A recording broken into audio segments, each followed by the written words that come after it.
Hi అండి. ఈరోజు నేను రకంగా తయారు చేశాను. అదే వరిపిండే జంతికల పిండితోనే తయారు చేశాను. చెకోడీలాగా వేసానండి. చాలా బాగా వచ్చినాయి. చెకోడీలు మనం వేసుకుంటాం కదా, అలాగే అలాగే వేసాను. అస్తమాను జంతికలు అంటున్నారని పిల్లలు. ఇప్పుడు చెకోడీలా తయారు చేశాను. చాలా బాగున్నాయి. చూడండి, మీరు కూడా ట్రై చేయండి ఇలాగా. దీనికి ఏమీ అవసరం లేదు. మన మామూలుగా జంతికల పిండి ఉంటుంది కదా, జంతికల పిండి ఇలాగా ఊరిపిండి తయారు చేసుకుని ఇందులో కొంచెం శనగపిండి వేసుకోవాలండి. శనగపిండి వేసుకుని అప్పుడు వేడి నీళ్ళు మరబెట్టి కొన్ని వేడి నీళ్ళు కలుపుకుంటే చాలా గుల్లగా టేస్టీగా వచ్చేస్తాయి. మనం ఎప్పుడు జంతికల పిండి కలుపుకుంటాం కదండి, అదే విధంగా కలుపుకోవచ్చు. మనకు కావాలంటే పెసరపప్పు నానబెట్టి వేసుకోవచ్చు, చాలా బాగుంటాయి. కానీ ఉట్టి వేసాను. ఇందులో కొంచెం వాము, కొంచెం సాల్ట్ వేసాను. ఇలా కలుపుకోవాలండి. వేడి నీళ్ళు పోసుకుని కొంచెం బాగా ముద్ద అయ్యే వరకును బాగా కలుపుకొని జంతికలు వండుతాం కదండి, మీకు తెలిసే ఉంటుంది. జంతికల పిండి ఎలా కలుపుకోవాలో అలాగే కలుపుకోవాలి. కొంచెం వేడి నీళ్ళు వేసుకుంటే బాగుంటాయి జంతికలు. జంతికలు కాకుండా నేను ఇలాగా చేశాను. చాలా బాగున్నాయండి. ఇలాగా మన ఇంకులు అయితే మళ్ళీ బయట ఇలా వేసుకోవటం తీసుకోవడం అన్నీ అవసరం లేకుండా ఇలాగా డైరెక్ట్గా ప్యాన్లో వేస్తానమాట. నూనె కాగిన తర్వాత ఇలాగ వేసుకోవాలి. నేను ఎందుకంటే కవర్లో వేసుకున్నాను, ఎందుకంటే ఇక్కడ జంతికల పొడక లేదు, అందుకని ఇలాగ ట్రై చేశాను అనమాట. ఇలాగ వేసుకున్నా చాలా బాగా వస్తున్నాయండి. మనం వేసుకున్నట్టే ఉన్నాయి. జంతికల పొడకతో వేస్తాం కదా, అలాగే వచ్చినాయి. మీకు జంతికల పొడక ఉంటే ఇలా వేసుకోవచ్చు. ఒక రేకు ఉన్నది ఉంటుంది కదా, అలాగే వేసుకోవచ్చు. చాలా బాగా వస్తాయి, చాలా బాగుంటున్నాయండి. పిల్లలకి అస్తమానం జంతికలు అనకుండా ఇలా వేసుకోవచ్చు.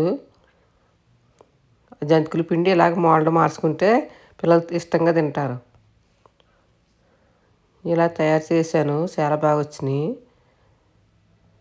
మీరు కూడా పిండి అలా కలుపుకోండి. తెలుసు కదా మీకు, అంటే జంతికల పిండి చాలామందికి తెలుసు ఎలా కలుపుకోవాలన్నదనే. దీనికి వరిపిండిలో కొంచెం శనగపిండి వేసుకుంటే బాగుంటాయండి. కొంతమంది అయితే ఉట్టి వరిపిండే జంతికలు వేసుకుంటారు. ఇలా కారణం శనగపిండి వేసాను, చాలా బాగా వచ్చినాయి. చూడండి, ఇలాగ ఇరుగ్గా ఉన్నా సరే కొంచెం నూనె కాగుతుంది కదా, కొద్దిగా అలాగే జరుపుకుని వేసుకోవచ్చు. కొత్త వేగిన తర్వాత కొంచెం జరుపుకోవాలి. వేసిన వెంటనే కదపకూడదు. ఇంకిల్లా వచ్చినాయి బాగాను. మనం షాప్లో తీసుకుంటాం కదా ఇంకులు, పిల్లలు తింటారు ఇష్టంగాను. అలాగే వచ్చాయి. చాలా బాగున్నాయి తింటాకే. మీరు కూడా ట్రై చేయండి ఒకసారి. ఇలాగా కొంచెం పిండి బాగా గట్టిగా లేకుండాను కొంచెం జారీలాగా వేసుకుంటే బాగా వస్తాయండి. పిల్లలు కూడా చాలా సరదాగా తింటారు. స్కూల్ నుంచి వచ్చాక స్నాక్ అంటారు కదా, అప్పుడు ఏమి లేనప్పుడు ఇలా మనం పెట్టుకుంటే బాగుంటాయి పిల్లలకి.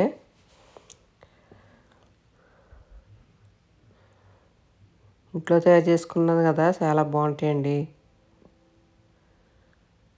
ఆయిల్ కూడా ఎక్కువ పీల్చట్లేదు. ఇలా వేసాను. ఎక్కడ ఖాళీ ఉంటే అక్కడ అలా వేసేసుకోవచ్చు, అది ఏం కాదు, అంటుకోవు.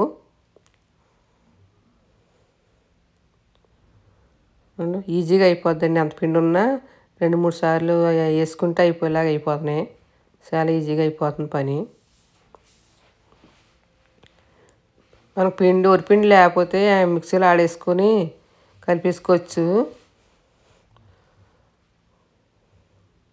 అప్పటికప్పుడు కావాలనుకున్నప్పుడు అయితే కొంచెం బియ్యం కడిగేసి మిక్సీలో ఆడేసుకోవచ్చు.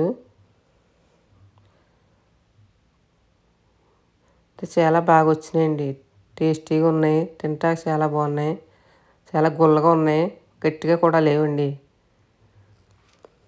మీరు కూడా మరి ఇలా ఒకసారి ట్రై చేసి చూడండి. పిండి కలుపుకొని అలాగా వేసుకోండి. చాలా బాగున్నాయి. చాలా గుల్లగా చాలా టేస్టీగా వచ్చినాయండి. ఇదిగోండి, ఆయిల్ ఎక్కువ లేకుండా ఉండాలి కదా. మనం ఏ వంట చేసుకున్నా ఆయిల్ ఉంటే పిల్లలు తినట్లేదు కదా. చూడండి, ఆయిల్ కూడా లాగలేదు.